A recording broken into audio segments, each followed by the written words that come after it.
বাংলা আবাস যোজনা প্রকল্পে ঘরের যে এসএমএসটা আসাটা, অর্থাৎ ডিক্লারেশনের যে এসএমএসটা, সেটা কিন্তু অনেক আগেই আসাটা কিন্তু শুরু হয়ে গেছে। এই ভিডিওতে আমরা প্রমাণস্বরূপ দেখে নেব যে এসএমএসটা কিন্তু আসা শুরু হয়ে গেছে অনেক আগেই। সেই এসএমএস এলে আপনি কি করবেন, অর্থাৎ ভেরিফাই কিভাবে করবেন, সেটা কিন্তু আমরা আগেই ভিডিও দিয়ে রেখেছি।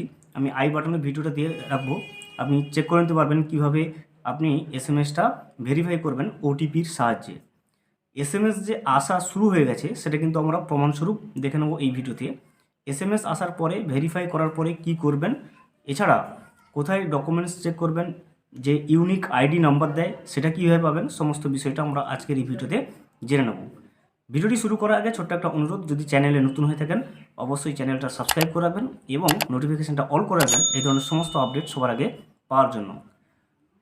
আবাস যোজনা প্রকল্পের ভেরিফিকেশনের যে প্রক্রিয়াটা সেটা কয়েকদিন আগে থেকেই শুরু হয়ে গেছে এবং এসএমএস আসাটা কিন্তু কয়েকদিন আগে থেকেও শুরু হয়ে গেছে। আমি স্ক্রিনে কিন্তু একজনের কমেন্ট দিয়ে রাখবো, দেখবেন আমি কয়েকদিন আগে একটা ভিডিও ছেড়েছিলাম যেখানে বলেছিলাম যে এসএমএস আসা শুরু হয়ে গেছে ঘরের। তা সেই কমেন্টে, সেই ভিডিওর কমেন্টে কিন্তু একজন কমেন্ট করে দিয়েছে, আমি স্ক্রিনশটটা পাশে দিয়ে রাখবো, দেখবেন আপনি দেখতে পাচ্ছেন। দেখুন যে দাদা আমার এসএমএসটা কিন্তু ওনার এসএমএস চলে এসছে এবং উনি ভেরিফাইও করে নিয়েছেন। এবারে ওনার প্রশ্ন হচ্ছে যে ইউনিক আইডি নাম্বারটা উনি কীভাবে পাবেন।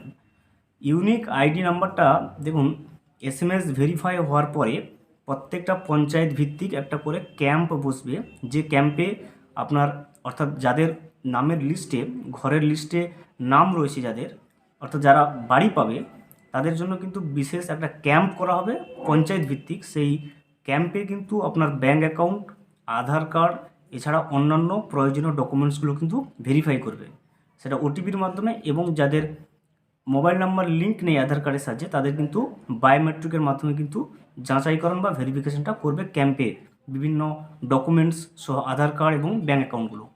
এগুলো সমস্ত কিছু চেক হওয়ার পরে, ভেরিফাইড হওয়ার পরে, তারপরেই কিন্তু আপনাকে ক্যাম্প থেকে আপনাকে যে ইউনিক আইডি নম্বর সেটা পাবেন।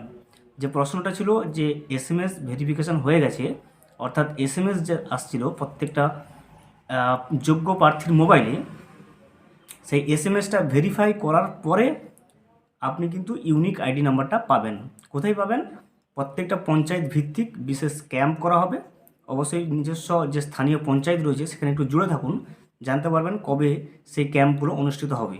তো সেই ক্যাম্পে কিন্তু আপনাকে, অর্থাৎ ঘরের লিস্টে যাদের নাম রয়েছে প্রত্যেককেই কিন্তু ডাকা হবে এবং সেখানেই আপনার ব্যাঙ্ক অ্যাকাউন্ট, আধার কার্ড সহ অন্যান্য ডকুমেন্টসগুলো সমস্ত কিছু ভেরিফাইড করবে। তারপরেই কিন্তু ওখান থেকেই ওনারাই, প্রশাসনের আধিকারিকরাই আপনাকে কিন্তু ইউনিক আইডি নাম্বার জেনারেট করে দেবে।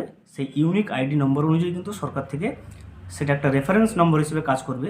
সেই নাম্বার অনুযায়ী কিন্তু আপনাকে বাংলা আবাস যোজনা প্রকল্পের যে প্রথম কিস্তির টাকাটা সেটা কিন্তু ছাড়বে 15 থেকে 30 ডিসেম্বরের মধ্যে।